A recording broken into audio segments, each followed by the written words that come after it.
live with Dragon. 8 months recovery update. I like to make these videos as time passes by, detailing my own recovery with the process, right?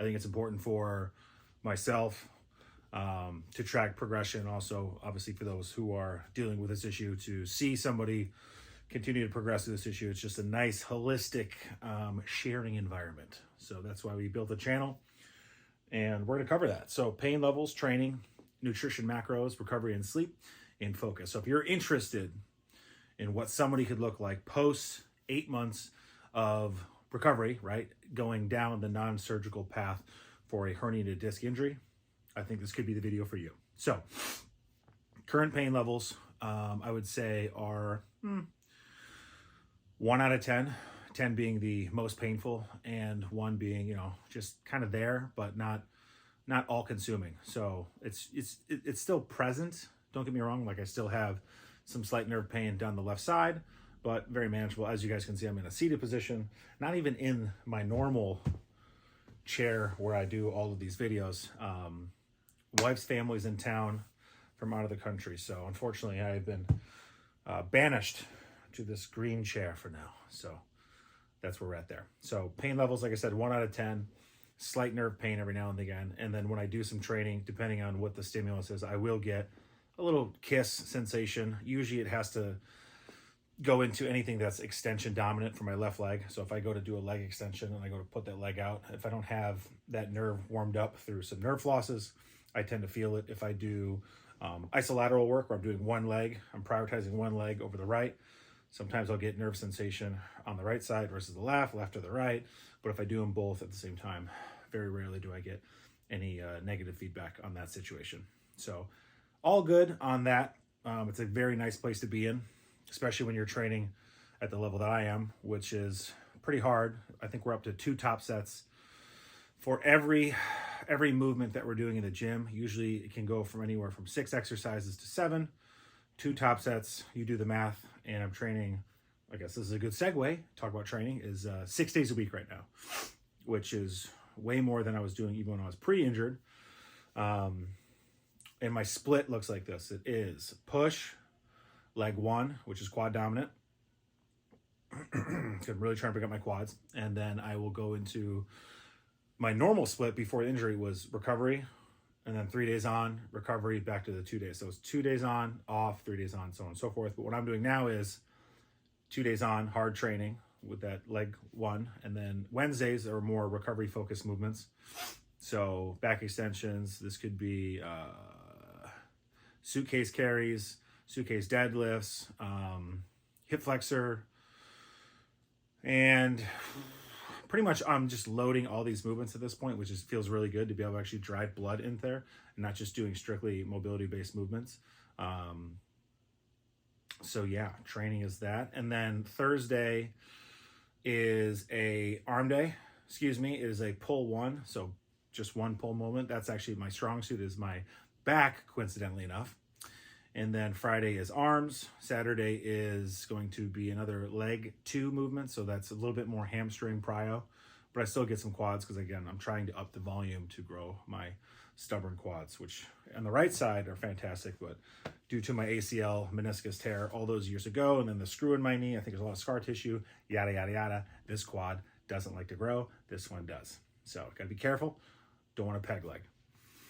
Nutrition and macros. So right now we're pushing food. We're pushing food to correlate with all of our top sets and the training volume increases. So I'm at, give or take, this is not like, I try to give myself a little bit of a grace here, about 300 grams of protein, 600 grams of carbs, 100 grams of fat, and that evens out to about 4,800 to about 4,900 calories per day. So what I will preface this by saying is this is my macros, right? This is not your macros. Do I ever suggest somebody eat 600 grams of carbs per day and they're not trying to do bodybuilding? Probably not. Probably not. Maybe for like a refeed day for like a physique-based client, but very rarely would I suggest somebody do 600 grams of carbs unless their goal is to put on a significant amount of tissue. And even for me, pre-injury, I think the highest I got to was around 650 grams of carbs, give or take, when I was like, my appetite and metabolism was really trucking. I'm starting at that level with the idea of being able to progress up those carbohydrates to maybe 800. But, unfortunately, consequences of that is like, I feel lethargic, I'm tired, I want to sleep all day. And that correlates to the growth, right? So, the more you can sleep, the more you can recover, theoretically, the bigger you're going to get, and so on and so forth. But it's very difficult to do if you're obviously trying to run your own business, trying to put out content for the tubes, TikTok and all that fun stuff, and be a father. Not the easiest thing, but not the hardest thing. So 600 grams of carbs, I feel like it's very doable for me right now. But we'll see how that goes. I don't want to be over 5,000 calories for a long time. It takes its toll. And I don't feel like I'm getting any side effects in terms of leanness. I'm pretty much have the same leanness composition as I had at, let's say, 400 grams of carbs. Recovery and sleep. So this is probably the highlight of the video. Probably. A couple months back, I was having some trouble sleeping at night. That's when I was getting that really nervy sensation. And the way I was mitigating that was, I had a little routine going. So it was icing before I was going to bed. So I was doing, I was watching some TV, right? Watch some TV, or the wife put on some lovely dating show, and I had to suffer through that. And I would do an ice pack on the floor, legs elevated, and that would probably ice my back for about 30 minutes. Then I would go through my night routine, brush teeth, all that fun stuff, get the baby ready, blah, blah, blah, and then be in bed, anti-inflammatory, and then hopefully that would allow me to sleep the full duration of the night, give or take 7-8 hours. Now, I still follow the same program, but it's 100% I sleep through the night. It's 7-8 hours continuously, unless something comes up where we have a event that we're supposed to be at, and then that obviously deters me from getting that full night's of sleep. But normally 7-8 hours of sleep. That's the regimen also. So it's a little bit of ice, anti-inflammatory if needed. For me, it's kind of hit or miss at this point. Maybe I'll do some CBD oil, but I'm able to get some good sleep, which is fantastic. Focus for me right now, being where I'm at in the recovery process, is I'll kind of break it down into a few points. So from a training focus, I'm obviously going hard on the hypertrophy, but I'm not allowing myself to get so tight and stiff that it negatively impacts my back. So how do I do that? The way I do that is I program that mobility and recovery day on Wednesday, where the gym has a sauna, it has a hot tub, it has a swimming pool, it has a great turf area rather, to do some mobility, stretching. It has boxes, it has a stretching stick, everything you can imagine that you would need to stay really mobile and not get super tight, foam rollers, all that fun stuff. And even when I train Monday, Tuesday, Thursday, Friday, Saturday, I'm still doing light mobility work that takes about 10 to 15 minutes given the day. But on the Wednesday, could even be a Sunday depending on the situation, but I will really try to prioritize stretching mobility for a full 45-minute duration, transition into some cardio, which is usually Stairmaster or incline treadmill. That's pretty much the dominant form of cardio at the moment. I very rarely am doing cardio Monday, Tuesday, Thursday, Friday, Saturday, but I'm still getting around 10,000 steps per day. So it ends up being okay. I think when you're trying to grow, I can even pull back on the steps, get to maybe 8K, 7K. So I'm burning a little bit less calories, more calories going inside, theoretically get bigger. But for me, man, do I feel like total poopy poop if I'm under 10,000 steps. I think normally in prep, when I feel really good, 15,000, 16,000 steps.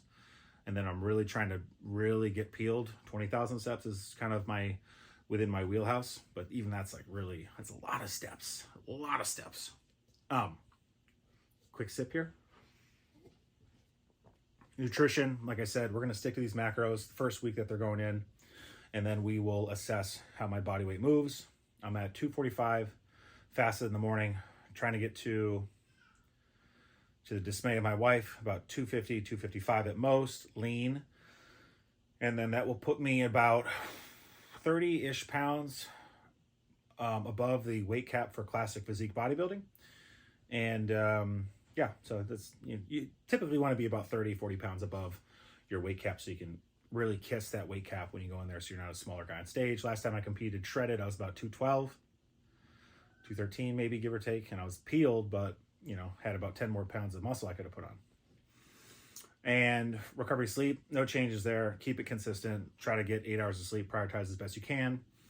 And then focus in terms of, we're approaching the 9th, 10th, 11th, 12th month is obviously I'm trying to continue to formulate and strategize the program that I built for myself anecdotally and use some science-based programs I'm reading online to create the Dragon Spine training course for potential clients who are suffering from herniated discs, lower back issues, bulging discs, anything of that nature, as long as it correlates to the lower back, because that's obviously where I experienced the issue itself. I don't feel like I could do some investigation on as it moves up the spine, but I'm going to prioritize clients there.